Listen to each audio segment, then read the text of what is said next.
Ya, pemirsa, untuk lebih jelasnya terkait kompensasi rumah bagi korban banjir Sumatera, kita sudah terhubung dengan tenaga ahli utama KSP, Respiratori Sadam Al-Jihad melalui sambungan virtual. Selamat sore, Mas Sadam. Selamat sore, Mbak. Terima kasih telah bergabung bersama kami, Mas Sadam. Mas, ini seperti mekanisme pemberian kompensasi rumah rusak korban banjir Sumatera, ini seperti apa, Mas? Iya, rumah rusak ini kan kita mengidentifikasinya ada 3, yaitu ada rumah rusak berat, ada rumah rusak sedang, dan rumah rusak ringan. Nah, rumah rusak berat sendiri kalau kita identifikasi itu jumlahnya 30%. Artinya di situ ada 53.000 unit. Kemudian yang ringan itu 76.000. Di situ 43%, dan juga yang sedang itu ada 45.000. Artinya di sini ada 25%. Kalau kemudian tadi ada kompensasi dan memang sudah disampaikan oleh Satgas Percepatan Rehabilitasi dan Rekonstruksi yang dipimpin oleh Pak Tito Karnavian selaku Mendagri, ketika itu ada 70% lebih ketika memang sudah ada kompensasi antara sedang dan ringan. Nah, yang ringan ini kan 15 juta, kemudian yang sedang 30 juta.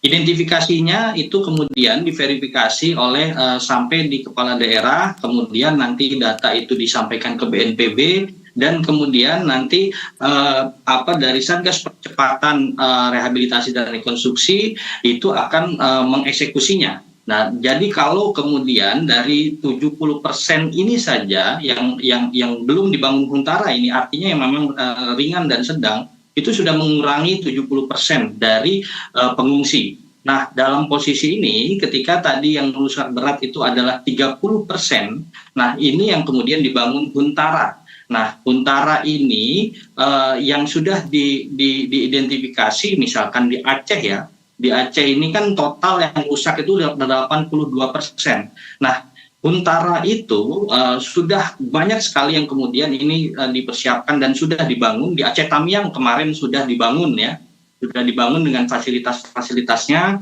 Nah, itu akan ditambah lagi, kemudian di Benar Meriah, Pidijaya, Aceh Utara, Tapanuli Selatan itu total 1.600 unit, itu pun akan dibangun, dan dalam proses saat ini memang ini percepatan. Kemarin kalau yang di Aceh Tamiang targetnya 1 bulan, kemudian bisa diselesaikan selama 1 minggu. Artinya memang ini percepatan yang memang luar biasa. Kita ketahui juga ada transfer ke daerah, terutama Aceh yang tadi saya sampaikan 82% kerusakan di Aceh itu akan ada transfer ke daerah dikembalikan lagi itu 1,7 triliun.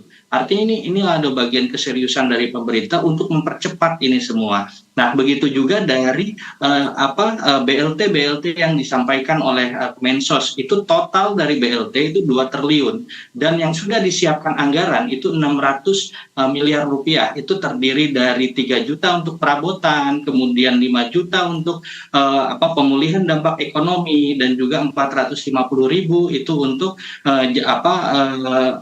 jatah hidup dan sebagainya. Nah, ini yang kemudian dipersiapkan dengan matang. Dan kita ketahui secara transisi, daerah-daerah yang sudah transisi ini ada 39 daerah. Jadi memang prosesnya tinggal dalam proses percepatan rehabilitasi dan rekonstruksi. Nah, yang sudah berakhir dari 52 daerah itu ada 4 daerah yang sudah berakhir masa transisinya, masa pembangunan dan sebagainya, lebih baik lagi.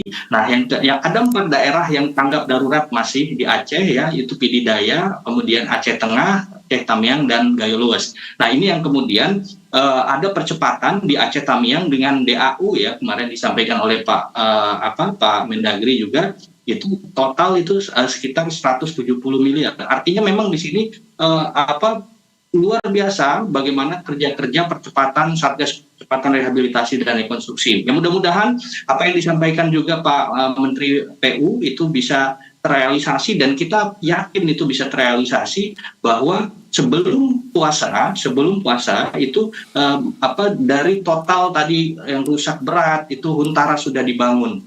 Nah, ini yang kemudian percepatan itu dilakukan. Saya kira itu. Mas Adam, artinya pemerintah sudah menggolongkan dan juga mengidentifikasi berdasarkan skema yang tadi sudah disebutkan. Adapun desa yang hilang, Mas Adam, ini nanti relokasinya seperti apa? Adakah tempat baru yang disiapkan? Iya, betul. Makanya kemudian Kementerian PU itu termasuk di dalam Satgas Percepatan Rehabilitasi dan Rekonstruksi. Ini gunanya bukan hanya merelokasi tadi desa yang hilang, tapi juga persoalan hulunya itu masalahnya ada di mana. Karena ada 22 desa yang hilang kita ketahui bersama yang juga bahwa ada namanya dam yang akan dibangun yang dibangun oleh Kementerian PU di hulu itu untuk kemudian menghalangi dam Dabo itu kemudian akan menghalangi bagaimana nanti ketika ada longsor kembali dan sebagainya. Ini yang kita khawatirkan, jangan sampai ada desa yang terhilang kembali ketika kalaupun ada yang kita tidak pernah mau ada longsor kembali terjadi dan sebagainya. Tapi yang dilakukan bukan hanya merelokasi atau bagaimana RT RW itu dilakukan dengan cepat, tapi juga bagaimana dam-dam yang di hulu ini segera dibangun untuk menahan bagaimana longsor itu terjadi kedua kalinya atau ketiga kalinya begitu. Mas Adam, seperti yang Anda sebutkan tadi, progresnya macam-macam mulai dari relokasi, transisi, dan ada siap huni. Yang saat ini sudah siap huni daerah mana saja dan berapa jumlahnya tepatnya, Mas Adam? Di Aceh Tamiang kemarin kita sudah bisa melihat Pak Presiden pun hadir ada 600 hunian sementara. Nah itu juga di mana ada total ada 2.500 yang ini non APBN juga sudah dalam proses dibangun, bahkan yang dari Danantara yang di Aceh Tamiang itu sudah dibangun.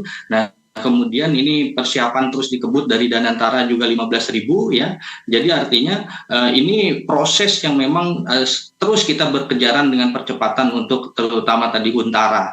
PR kita cukup banyak, tadi kata Pak Mendagri juga, tapi indikatornya adalah ketika kalau sudah ini pembangunan ini sudah rampung, maka kita bisa katakan bahwa ini sudah mulai menormalisasi kondisi pasca bencana.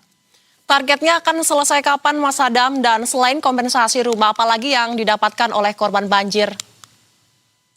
Iya, tadi yang saya sampaikan bahwa target itu terkait dengan tadi kompensasi BLT dan sebagainya, ini tergantung verifikasi data dan anggaran sudah siap sebetulnya. Ada 600 miliar yang sudah disiapkan, total anggaran 2 triliun untuk BLT. Kemudian terkait dengan rumah, tadi yang saya sampaikan target yang di Aceh Tamiang saja itu dengan target 1 bulan itu bisa dikerjakan 1 minggu. Nah ini kalau kita bicara targetnya ada 3 bulan. Tapi kalau misalkan kita bisa percepat dalam waktu 1 bulan sebelum bulan puasa itu akan menjadi lebih efektif dan sangat bersyukur bagaimana masyarakat bisa menormalisasi kehidupannya bukan hanya secara fisik tapi juga secara dampak ekonomi. Itu yang disebutkan ketika di Undang-Undang Nomor 24 Tahun 2007 terkait dengan dampak ekonomi dan dampak sosial. Nah artinya di sini juga kerja-kerja bukan bicara soal fisik saja tapi juga banyak sekali dan sekolah-sekolah juga sudah mulai diaktifasi dan kita ketahui bahwa sekolah-sekolah yang kotor yang kemudian banyak lumpur dan sebagainya pembersihan itu ada anggarannya juga 20 juta per sekolah untuk pembersihannya itu. Nah artinya di sini kebutuhan dari masyarakat itu bukan hanya Huntara, bukan hanya fisik, tapi juga bagaimana kehidupan sosial kemasyarakatannya terus terjaga dan negara hadir untuk menjaga stabilitas kehidupan secara sosial kemasyarakatan tadi. Baik, terima kasih Mas Sadam.